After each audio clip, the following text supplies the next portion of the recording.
Yes, yes. We're live. We're live. Listen, Orange Appeal here. We just returned home from the alumni weekend. They retired Akeem Warwick and Jerry McNamara's number yesterday. It was a fantastic game against Wake Forest. Just amazing, amazing outing. Um, First of all, I'd like to thank Fallon and Fallon Family Dentistry, 5109 West Genesee Street. I believe that's Suite 105, Camillus, New York. Special thanks to Anne Marie Fallon, who I saw at the game yesterday. It was just a great, great, great reunion. Now, let's just kind of get down to just a few key things that I saw while I was enjoying the game. Number one, there was a ton of guys that came back. I saw, oh man, where to begin? Howard Trish, Sonny Sparrow, um, naturally Alan Griffin, Jerry McNamara, Hakeem Warwick, uh, Josh Pace, one of my all-time favorites. It was great to see him back. It was just a fun-filled and emotional time to let everybody know Syracuse basketball alumni are a family. They're close. They're respectful. Even ran into what's the young fella's name? Uh, Carmelo Anthony. Yeah, yeah, that's it. He was there. Some really exciting things happened. I got to the game. I went there with my niece Tracy, and I just wanted to show this picture so everybody can understand how long she has been a Syracuse fan. And this will make you laugh, as it makes me laugh all the time. So this is my post-game adventure after game my sophomore year. And guess who this is? See if you can see that.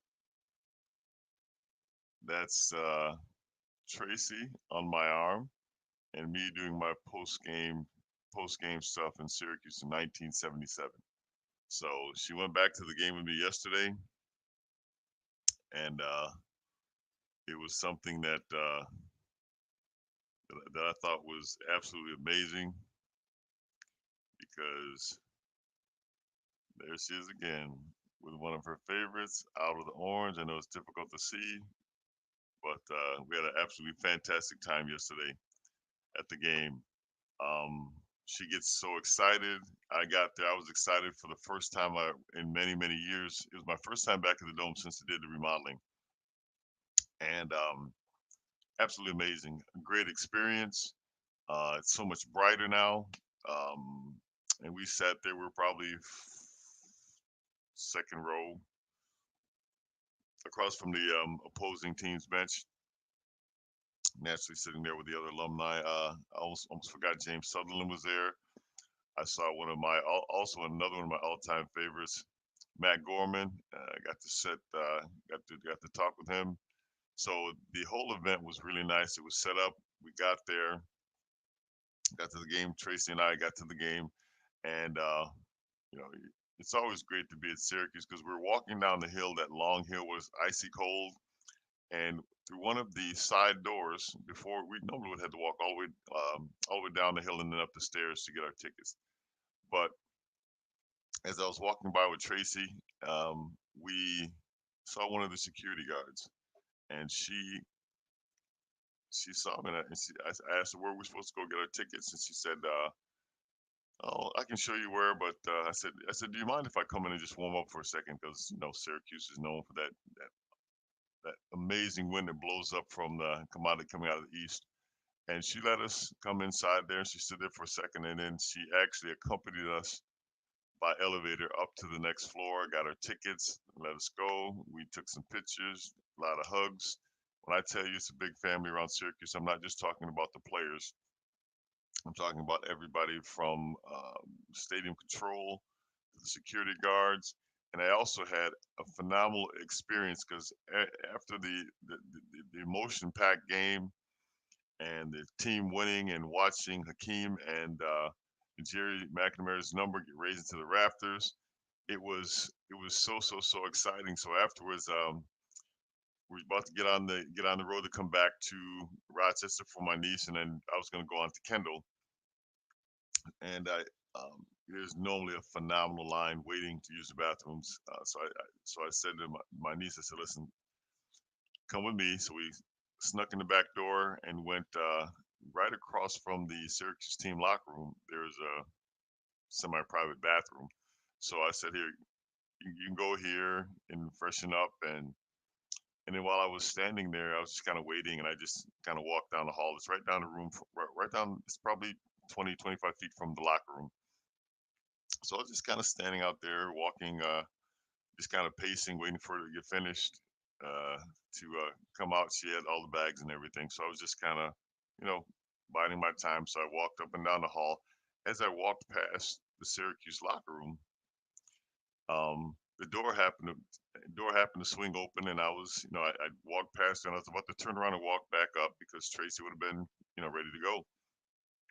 And one of the security police officers opens the door up, and he sees me, and he reaches over and grabs me. He says, "What are you doing out? What are you doing outside there?" And he and he pulls me into the locker room, and I go in the door, and I see immediately there's uh, Alan Griffin and Agent Autry are standing right there, and I go a little bit further, and there's Carmelo Anthony standing there, and a little bit further in there, then Jesse Edwards is in there, and I just went over and I saw Jerry McNamara, and I went over to him, and I just it was just a great surprise because I never tried to impose anything, so I was just kind of standing out in the hallway, and the security guard, the police officer, saw me and grabbed me and took me into the locker room, and I was in there probably for 20 20 minutes. And as I was just talking to everybody, I went through, and one of my favorite players of all time, Jesse Edwards, he was there, had a phenomenal game. I believe it was 27 points and 20 rebounds. Um, and I made up this little banner for him. Hope you guys enjoy it and like it. Let's see, where did it go? Na, na, na, na, na, na. Okay, it's quite obvious. I don't know what I'm doing. Oh, here we go. Hope you like this. Jesse Edwards showed up and showed out. Oh my gosh, phenomenal energy. He was intense. He got every rebound. I mean, he got 20 rebounds, and probably 15 of them were, if he didn't get that rebound, the other team, he got it in the middle of two or three guys. He got that rebound, and sometimes he scored, sometimes he got fouled. He scored 27 points, and he probably missed 4 or 5 free throws, which he normally doesn't do. He had a career game anyway, but he would have just blew the game totally wide open. His intensity was great. He was big out there on the court. He was active. I never talk normally about points and everything. I talk about a center's presence on the floor, and the best way to get your presence felt is to go out there and give the other team one shot. That's exactly what he did. So the games just started out. They're going back and forth, and he was just a presence out there on the floor. Um, I always say centers can do something pretty interesting because they have the opportunity to, they can change a game by their defense blocking shots. They can change a game. They can literally change the game because they can get enough rebounds to win a game, or they can score enough points to win a game. So there are just a lot of things that the center can do if he applies himself. It just all depends on what the team needs at that particular time. And Jesse was loaded for bear. Um, I had a great conversation with David, his father, the day before, and I appreciate him because we will talk via WhatsApp, and he will ask me very pointed questions like, what is there something that Jesse could do that would make things easier? And I remember the only thing that I remember seeing, because as far as training basketball players and training centers, I'm not that coach, but I played center for my entire life. So the things that normally that I would pass on to him are things that are more mental than physical. So one of them was, when you're calling for the ball, as a center, number one, if we get 5 baskets, if we get 5 passes a game, we'll always think we should have had 7. If we get 10 passes a game, we'll think we should have had 12. We were open. And if we get 24 passes during the game, I guarantee you a center will say, man, but you missed me 3 times. So the concept of ever getting enough passes by rule of mentality of a center, you can never get enough passes. You will always, if you get 20, you'll want more. If you get 40, you'll want more. So so I said to him, I said, but the thing you have to understand is when you're looking forward to anyone that's going to pass you the ball, we know we're open. We're looking at them and we think they see us. They do see us. The only problem is we haven't given them a target yet. So my advice was, listen, always give them a target, because if you don't give them a target, I said, Jesse, what I said to his father, I said, what does Jesse normally do before when he posts up when he wants the ball in his normal position? And he said he puts his hand up and gives him a target. And I said, right. And they throw the ball to that target, or they attempt to throw the ball to that target. But what he wasn't thinking about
can you hear me now?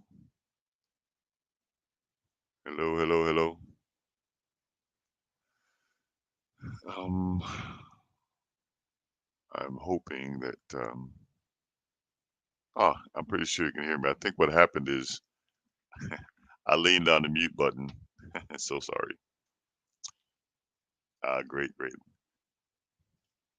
Thank you, Brian, for letting me know that people can hear me now. Excellent, excellent. Thank you. So as I was saying with my conversation with David Edwards, Jesse's father, I said a center has to only worry about the things that he can change. Be careful not to worry about things that you can't change. So if I don't think I'm getting enough passes, can't worry about that, because worrying about it won't change it. What can you do that's in your control? What you can do in your control is give them a big target every time down the floor. Not only when you think you're open, most big guys will think that they're open and they'll give a big target. And then when they think they're not open, they'll have their hands down. They'll be thinking like, okay, I'm about to get open. The only problem is the person with the ball has a split second to pass you the ball. And also, when you put your hand up when you think you're open, it alerts the defense to play you harder on defense. So you have to be very deceptive. So the best thing that you can do is put your hand up through every movement that you have. So if I want the ball, I'm moving around, and I get in a position where I think I'm open, I put my hand up. Well, it gives a target for the guys who want to pass me the ball, but it also gives a target for the players who want to defend me. So if I only do it before I'm going to get the ball, everybody's going to play me. The key is basketball IQ to keep it high. If everybody's keying on me when I call for the ball, how about I call for the ball everywhere? And it will create it will create unease with the defensive player because he doesn't know if I'm going to get the ball or if I'm just setting him up to make him overplay me and the ball's going someplace else. So we create confusion in the mind of the defensive guy. So I said that to Davis, get Jesse. I noticed a lot of times when he's moving around, he has his hands down. Get those hands up and give a real strong target like you're going to be coming to the ball. It will confuse the defense and you find yourself being open more. So he says yes, and he passes that on to Jesse. I said, remember, don't worry about things you can't change. What's another thing you can do that um, that can help your game, but it will create a problem for everybody else? Is you don't have to depend on anybody else to rebound, just yourself. So when that shot's taken, you focus solely on going up and getting that rebound. Oh, here's one of my favorite people in the whole world. Bang. Yes, this is Anne Marie Fallon from Fallon and Fallon Family Dentistry. It was great to see you last night. Jesse was so fun to watch. He definitely was on fire. It seemed like well, thank you, dear. It was the thing that I like most about Jesse. He will either call me up or text me via WhatsApp, and he will ask me things. And if I don't get a chance to talk to him because he's practicing, I will speak to his father, David, and he will ask me very precise questions. And it's always a pleasure because Jesse reminds me of a player that I played with. His name is Walter Magnifico. And nobody probably knows of him here. But when I first went to Italy, he was on my team. We played together for 2 years. We ate lunch and dinner together for 2 years. And in practice, I would make a move and I'd burn him with a move. When we're walking back up the court, he would ask me, "How did you do that?" And I would tell him. And then the next play, he'd burn me with the same move. So at the end of practice, I said, "Okay, I understand. I like your questions, but I'm going to start explaining what I did to you after practice. So at least I can have fun, burning you, and then I'll explain to you how to avoid it and whatnot." But he reminds me of Jesse because he will ask a question, I'll answer it, and he will go right out and try to um, put it into a game situation, which is fantastic because he's being taught by um,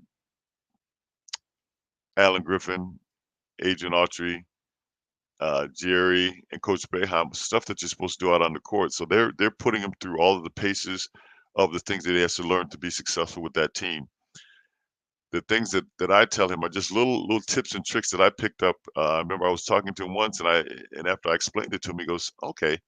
He says, "I think I was doing it." I said, "Yes, you were doing it." I said, "The difference between now is when I figured out how to repeat it time and time again when I was 27 years old. So I was out of school for 5 years, playing professionally in Italy for 5 years before I understood how to actually repeat this to search out situations where I could be successful." So I said, and I explained that to him, and he went out the next day and he does it. He is like it's such a pleasure to have a player that you can say something to, and he'll go out and he'll try to do it, or I can say it to his father, and his father will explain it to him in detail because David asked the I've been interviewed by people before, and it's not an interview because David is truly trying to find out things that could be helpful, but he asked the precise questions, and then he passes him right on to Jesse, and Jesse is I got a chance to see him in the locker room after the game, and he was just absolutely fantastic. And he also was harassed a little bit by my niece, who I showed you a picture of. She disappeared for a second, and I couldn't find her, and she actually went downstairs and saw Jesse, and she said, "Jesse, can I have my picture taken with you?" And Tracy doesn't get her picture taken with hardly anyone, and she went there and she says, "I want to have my picture taken with you because my uncle talks about you all the time, and he really doesn't like a lot of people." So, which I hope is not so true, but Jesse is such a pleasure to deal with, and thank you, Jesse, for taking a picture with her. She was just beside herself. But the greatest thing about players when they want to get better, they'll ask questions, and when they ask questions, they will apply it to what they're doing. Truly, truly fantastic. Um, so that's my little play on words. Jesse Edwards showed up and showed out, and it was truly, truly a great thing. Uh-oh, and guess who's here? Tracy Brady Rucker. Yes, Tracy, we had a fantastic time. This is my niece that showed up to say she's listening. And there's also another friend here, Hank. Good to talk to you. I had these ideas. I wanted to get everything out there. Thanks so much for everybody jumping in. Oh man, everybody's just here today. This is John Boy Glavin. He's on there. For those of you who don't know, when I attended Syracuse University, I was always at Ma Glavin's house. She was either feeding me or I was out getting in trouble with the boys wrestling in the grass and breaking things and getting, the hose squirted on me. And yep, so that was thanks to Ma Glavin and Dan Glavin and Jim Glavin and Ed Glavin and Sharon and Marie and oh, there's like 25 of them, not really. But that was that's where I spent my time in the off season. So good seeing you, John Boy. Let's see, what else did I want to oh man, everybody's showing up here today. Mike, how you doing, brother? Says here we go. It was a great atmosphere. That was phenomenal in the dome. All the alumni in the house. I'm glad the boys came out to play. They can beat anyone if they duplicate their work last night. Hey, Mike, you're absolutely positively correct. That's another point that I wanted to make. It was just so everyone can understand. It's very difficult to get when a team is playing well and then all of a sudden they're not playing well, but you know that they're capable of playing well. To find that motivation to actually get them back on the right path is is almost impossible. And so I watched Coach Boeheim for years and years. So being in his first recruiting class, pretty much a lot of the stuff that I know about basketball is what I learned from by being on the team with him and Rick Pitino and Bernie Fine and Brendan Malone. It's all stuff that I learned there. But I'm always amazed by the fact that regardless of what everybody's saying around town, because let's be clear, not everybody's a Syracuse fan. They're Syracuse, I don't know what they call themselves, but they're just people that come to watch a game. But the true Syracuse fans, we said in the beginning, they're going to be an exciting team. They're going to be exciting because they're young. They're going to be exciting because they're pretty talented. They're going to be exciting because you're never going to know what team shows up. That's the thing that happens when you have six freshmen on the team. That's what happens when you have players that are trying to learn how to play with one another. But they were truly exciting, and Coach Boeheim found a way to pull them to get them all together, to get them on the same page, and to make them play. That team that we saw last night can beat anyone. It just lets you know how difficult a job it is to coach.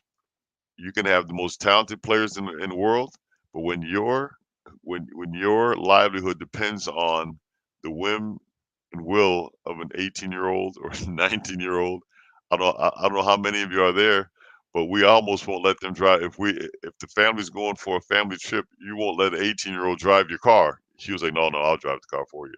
There's a reason you can't, you know, no matter how good you think there are always going to be situations where they might make a mistake because they're learning, they're growing. And Coach Boeheim found a way to motivate these guys, to put them out there on the floor, and gave um, Wake Forest a fit. That team that played out there was absolutely amazing. They were on the floor after the ball, the long rebounds, short rebounds, tipping the ball away, just getting up and down the floor quickly. Absolutely fantastic. I truly, truly enjoyed the game. I sat down there. I always have this putty in my hands because I can't just sit and watch the game, so I gotta be doing something with my hands. Truly, truly fantastic time. I was sitting there with a friend, Gigi, and she was there with Red Bruin. They came in, and there just a bunch of us all sitting together. And thank goodness Gigi was there because she helped keep Tracy a little under control. As you can probably guess, being a fan since you're 2 years old, you might have a tendency to be a little loud and rowdy, but she helped to keep her under control there. But oh, just a fantastic, fantastic time. Head out there, see what else is there. Uh, Hakeem Warwick and Jerry McNamara together again. I mean, to watch them play, and I spent a lot of time around the team when they were uh, when they were playing, and then after they played. So to see them get their um, jerseys retired was fantastic. I mean, it was just to see the. I always say, as players, we're taught to keep our emotions, tucked away and stay focused on a number and stay focused on playing and focused on getting better. It was such a pleasure last night to be there to watch all of these people that we know, and players, including myself, that just let their emotions go.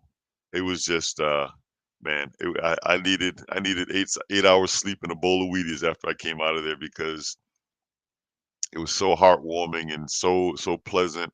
Hakeem has always been one of my favorites because in case you didn't notice, I have a lot of favorites, but you might notice that they're all wearing orange. So shh, don't tell anybody. So Hakeem, when I spent time around the team, Hakeem, not only is he a phenomenal athlete, but together with Josh Pace, they are the funniest. They are the funniest. I used to sit on the bus. I actually traveled with the team in the year 2000 to do the with Dave Pash to do the voice of the Orange, and I got to see them regularly and just watch them interact together. So funny. So to see them, to see Jerry get his number retired, Hakeem get their number retired, and they got it retired together. To see them see each other for the first time after 20 years, along with a lot of the guys from that team, it was quite heartwarming because I've never been a fan of anything. I love to play basketball, and I became a fan of Syracuse University when I came back in 1996. I sat there and I looked. I was like, I know everybody. I became close to the team. I just kind of watched them. I just come to practice. I would go out fishing with Coach Beheim, and he'll keep saying that he's the best fisherman. And out of respect for my elders, I always agree with him. But we know the truth. Sorry, Coach. We can always have a fish off if you want to do it. If you want to find out who is. But I digress. So we're there, and then after the game, they actually retired the uniform. They retired their jerseys actually after the game. So that's the first time I've seen everybody just after a game, after Syracuse game, everybody just sat there and stayed there.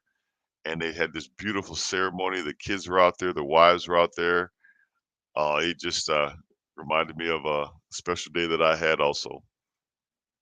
It was just truly, truly fantastic. And then Jerry, when it was his turn to speak, he said, he's got a picture uh,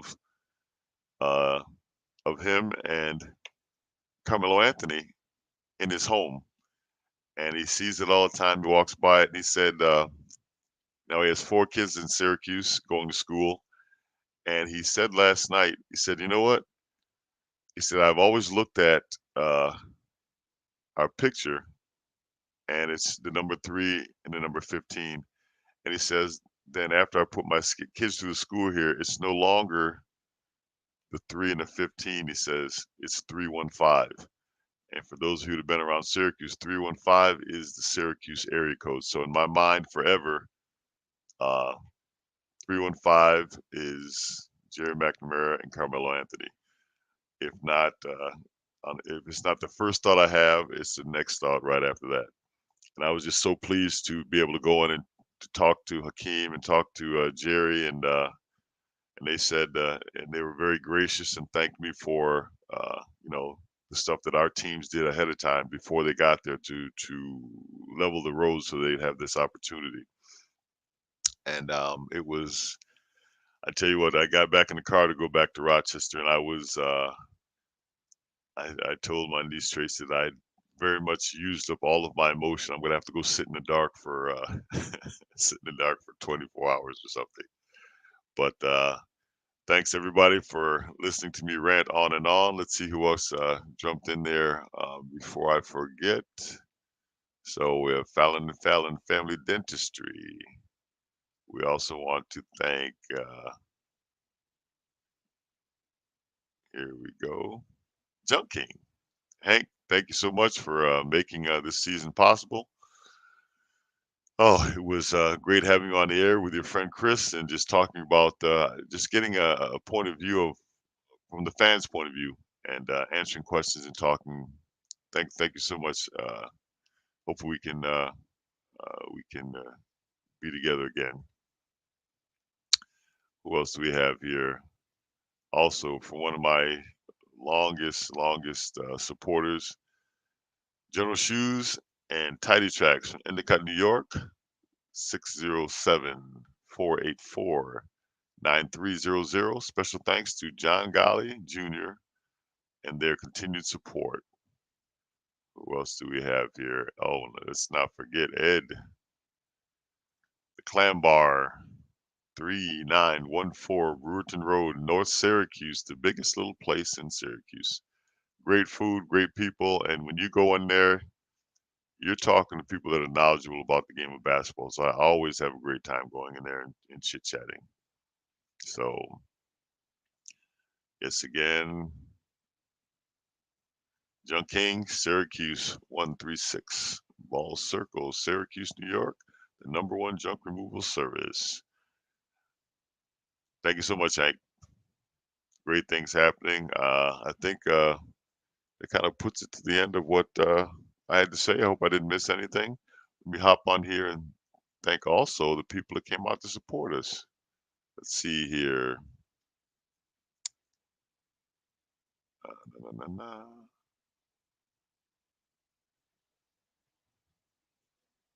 Ciao, Sergio. Hey, I even have people that want to say hello from Europe. Here we go. John Boy Glavin, great seeing you. Hope all is well with you. Go Cuse. Thank you, Johnny. We'll talk to you soon. Special thanks to Tracy, my niece, and the secretary of the Bowie Foundation, which we'll have our own little special show and talk about what we'll be doing there also. Ah, April Foreman Solomon. So there's a group of people that helped me get through college with our little study groups, and April was one of those. And great to see you. Hope to talk to you soon. Joyce. So great to see you. Thanks for stopping in and let me know that my sound went out. I actually leaned against it. And who else do we have here? Mike Cahill. Thanks again for stopping in. Great supporter. Hope the kids are doing great. Brian Miller. Thanks for stopping by. This was one phenomenal time this year. Ups and downs, fantastic. Emery, always wonderful. Thanks for coming over and seeing me before we left the dome yesterday. Special times. Alan from down in Florida. Thanks again, bud. Been a supporter for years and years. Christopher Best. You're much too kind. I try to talk about the things that I almost understand. And this young fellow right here, Ciao Giorgio, sei sempre grande. He was the assistant coach when I was at my first team in Europe. And yes, that was many moons ago, and we still talk. Ciao, salutami tutti. Ciao Giorgio. Ah, alas. Thanks everyone. It's been about 34 minutes, 35 minutes. It's been truly fantastic and therapeutic for me. Go Horns. We'll be by your side for as long as you want us. Take care. Go Syracuse.